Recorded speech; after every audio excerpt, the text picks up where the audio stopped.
블록체인 백과사전 불백. 네. 아, 이거 오늘 굉장히 유명하시네요. 여러 번 해도 참 이게 참. 네, 아시겠죠? 이거 저희가 100을 나타내는 거고요. 네. 네, 저는 디지털 마케팅 전문가 홍준입니다. 네, 블록체인의 모든 것을 읽어주겠다. 아나운서 정혜란입니다. 네, 네. 벌써 6번째 시간이 돌아왔습니다. 네, 6번째예요. 예, 우리가 뭐 다 이해는 못하기도 했지만 되게 다양한 키워드를 이미 하면서 왔고 오늘도 아주 재밌는 키워드들이 또 준비되어 있으니 많이 있는데. 네, 읽어주시면 네, 저희가 저희끼리만 피드백을 하는 거라서 혹시라도 네. 뭐 부족한 점이나 뭐 고치고 싶은 뭐 개선점 있으시면 댓글 달아주시면 저희가 감사하겠습니다. 이거 뭐 어떻게 보면 기본적으로 유튜브에 올릴 거고요. 저희가 페이스북 채널에도 올릴 거고 다양한 곳을 통해서 이거 확산을 시킬 거니까요. 보시고 궁금한 게 있으면 댓글을 달아주시면 뭐 실시간은 아니겠지만 저희가 다음번에 또 반영할 수 있는 것들이 있으면 열심히 반영하고 콘텐츠를 만들어내도록 하겠습니다. 네. 네, 오늘 또 시작해 볼게요. 네, 오늘의 첫 키워드가 사토시. 네. 이거 사토시 나카모토 네네. 지난번에 지웨이 얘기하면서 간단히 얘기했는데 네. 사토시. 네. 비트코인의 가장 작은 단위 1 사토시는 0.00000001 BTC 라고 딱 정의가 간단하게 되어 있네요. 그래서 지난번에 지웨이 그 이더리움의 최소 단위 0이 8개 들어가 0.2로 8개 들어가는 걸 말씀드렸고 비트코인의 최소 단위는 0. 밑으로 0이 7개 들어갑니다. 예, 그리고 그 아나운서님 얘기해 주신 것처럼 사토시가 그 사토시 나카모토라고 처음 비트코인에 대한 논문을 발표하신 분의 이름이죠. 개인인지 집단인지 회사인지 아직 밝혀지지 않았지만 그래서 그 사람을 기리는 게 좋겠고 뭐 아시잖아요. 과학 이런 데서 누가 뭐 발견하면 그 사람 이름 주잖아요. 그래갖고 뭐 상 중에서 세상에 제일 좋은 상이 노벨상인데 노벨도 이름이잖아요. 그런 것처럼 비트코인을 발견한 혹은 발명해낸 사람이 사토시 나카모토이기 때문에 그 이름을 기리고자 사토시를 비트코인의 회계의 최소 단위 혹은 계산의 최소 단위로 쓰고 있다. 아 근데 이건 연관이 없는 거긴 한데 왜 가명을 썼을까요? 그러니까 그게 말이에요. 그래서 진짜 어디 있냐 그 사람이 있냐. 근데 여태까지 뭐 내가 그 사람이다라고 밝힌 사람도 몇 번 있었는데 결국은 아직 검증된 사람은 아무도 없고요. 그 어쨌거나 사토시 나카모토가 실제 나오면 비트코인을 초기에 만들었기 때문에 굉장히 많은 비트코인을 가지고 있을 거예요. 그래서 아마 전 세계 제1의 부자가 될 수도 있습니다. 네. 그다음 넘어가겠습니다.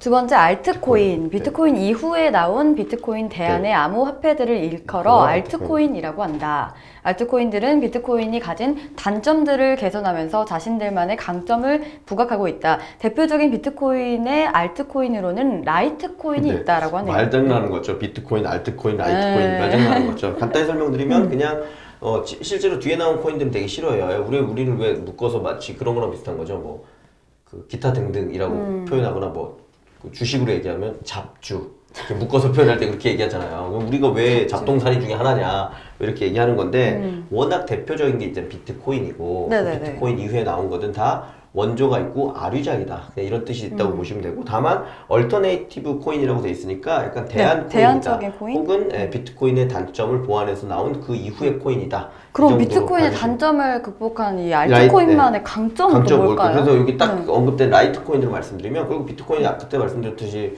우리 아나운서께서 깜짝 놀랐던 내가 이더리움 보내면 30분 있다 봤는데 헉 했잖아요.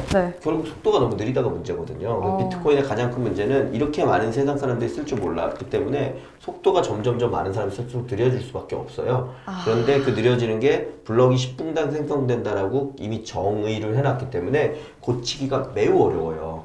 그렇기 때문에 아예 우리는 새로운 코인을 만들어서 블럭 생성 속도라든지 전송 속도를 지금보다 획기적으로 개선하겠다라고 해서 나온 코인이 중에 대표적인 코인이 라이트코인이고 라이트코인이 그런 거를 좀 개선하는 걸로 각광을 또 받고 있다 정도로 보면 될 것 같아요. 다음 키워드 아주 재밌는 키워드죠. 이거 제가 읽었는데 쉿코인. 쉿코인. 아무런 쓸모가 없는 코인을 쉿코인이라고 하네요. 뭐 영어로 약간 비속어에 가까운 말이잖아요. 그 말을 붙여서 그래서 아까 얘기한 것처럼 뭐 잡주. 그래서 이거는 의미가 없는 건데 그냥 돈만 벌려고 나온 코인이다. 그래서 뭐 그러면 뒤에 아마 나올 것 같은데 스캠이라고 해서 사기 코인 뭐 이런 것들을 외칠 때 얘기할 때 그냥 하는 말이다 정도 생각하고 이거는 훅 넘어가도록 하겠습니다. 다음은 작업증명. POW. 암호화폐에 있어서 작업증명은 새로운 블록을 블록체인에 추가하는 특정 난이도의 작업을 완료했음을 증명하는 것이다. 프루프 증명이죠. 네. 새로운 블록을 블록체인에 추가하려면 그 새로운 블록의 블록 해시를 계산해내야 하고 그 블록 해시를 계산해내려면 그 블록의 블록 헤더 정보 중에 하나인 넌스의 값을 계산을 통해 구해야 한다. 결론적으로 이 넌스의 값을 구하는 것이 바로 작업 증명이다. 네. 비트코인이 채택한 작업 증명 방식은 해시 방식이다. 해시 방식. 네, 이렇게 되는데 작업 증명이라고 하더니 결국은 작업을 완료했음을 증명하는 것이다 라고 얘기하고 있으니 되게 당황스럽죠. 근데 그 말이 맞는 말이거든요. 맞는 말이 네, 지금 하나서 읽어주신 것처럼 POW 네네. 그래서 Proof of Work 일을 증명했다. 그래서 작업 증명이에요. 그리고 이 전에 키워드를 설명할 때 몇 번 설명드렸기 때문에 간단히만 요약해서 말씀드리면 네. 비트코인을 예로 들면 비트코인에서는 말씀드린 것처럼 새로운 이 블럭이 생성되고 그 블럭 안에 거래장부 내역이 다 기록이 되려면 누군가 그 거래장부 기록되는 거에 대해서 암호를 맞추는 작업을 막 한다고 했잖아요.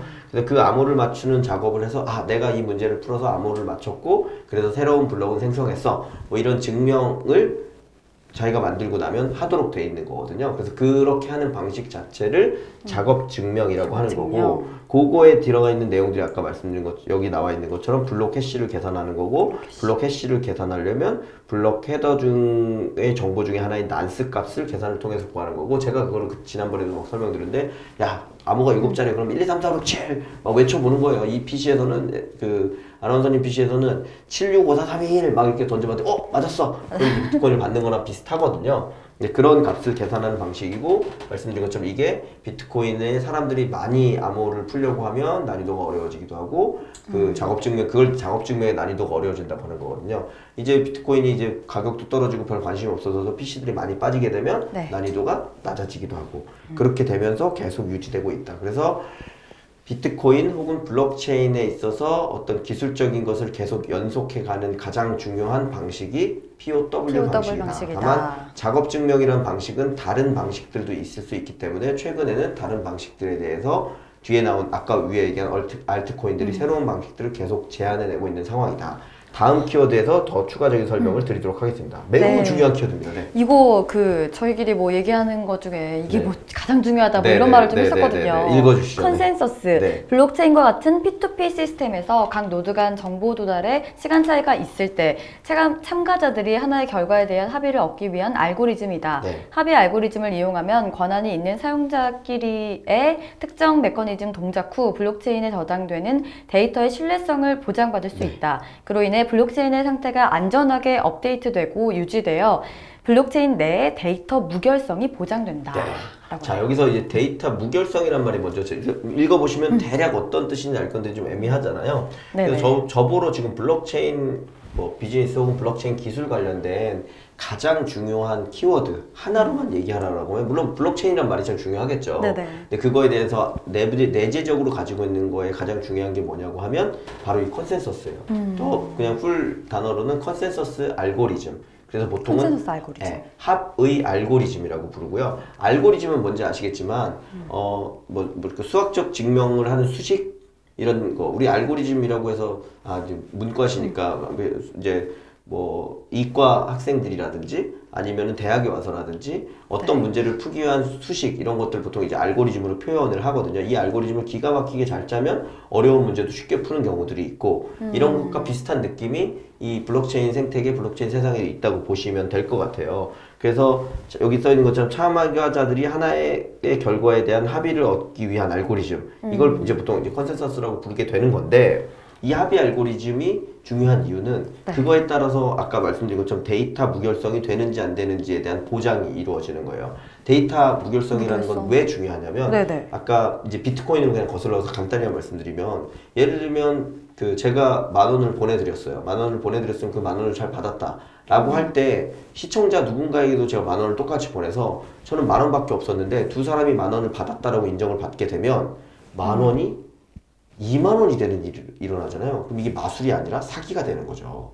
그렇죠. 그러면 반드시 2명 중에 1명에 대해서는 10,000원을 받았다고 인정해줘야 되고 한 명에 대해서는 이거는 이 사람이 받았기 때문에 너는 준 게 아니야, 너는 가짜야 이렇게 돼야 되잖아요. 그런 것들을 시스템적으로 수학적으로 증명해 놓는 게 데이터 무결성을 가졌다는 의미예요. 그런데 그 데이터 무결성이 없으면 무슨 일이 일어나겠어요? 그러면 아까 얘기한 것처럼 기본적으로 이 블록체인 비즈니스는 모두 다 거래에 대한 장부를 오픈해 놓는 대신에 완벽하게 문제없이 돌아간다라는 가정을 가지고 있는데 우리가 은행에 믿고 돈을 맡기는 이유는 내가 은행에 100만 원을 넣어놓으면 내가 100만 원을 쓰는 데 있어서 그대로 있고 내가 100만 원을 썼다라는 거를 매우 명확하게 증명돼서 제 통장 내역에서 볼 수 있잖아요. 다시 말해서 그거를 이쪽 용어는 뒤에 아마 또 나올 것 같은데 이중 지불 방지라고 하거든요. 아까 말씀드린 것처럼 제가 아나운서님한테도 1만 원을 보내고 시청자에게 동시에 1만 원을 보낸다는 일이 있을 수 없어요. 동시라는 게 있을 수 없다는 거죠. 한 명이 받으면 한 명이 못 받은 거고 한 명이 받으면 한 명이 못 받은 거예요. 한 명이 주고 반대로 2명이 보내서 한 명이 받는 것도 없어요. 1만 원을 보내고 1만 원을 보냈는데 1만 원만 받았다 있을 수 없는 거예요. 1만 원을 보내고 1만 원을 보냈으면 2만 원을 받아야죠. 2만 원. 그렇죠. 두 개를 받아야 되니까. 네네네. 이런 게 이제 데이터 무결성인데 이 데이터 무결성을 증명하기 위한 게 합의 알고리즘이고 다만 이 합의 알고리즘이 어떤 알고리즘 방식을 택했느냐에 따라서 아까 말씀드린 것처럼 비트코인처럼 속도가 오래 걸리고 그러니까 그걸 개선한다고 해서 알트코인이 나오고 이런 일들이 발생하는 거거든요. 그래서 합의 알고리즘 자체가 계속 발전해 나가고 있고 그 발전해 나가는 합의 알고리즘에 따라서 블록체인 기술도 발전하고 블록체인 생태계나 블록체인 비즈니스도 커져가고 있다. 그래서 이제 앞으로 누군가 물어보면 유식하게 그래 그럼 네가 지금 추구하고 있는 합의 알고리즘은 뭐야?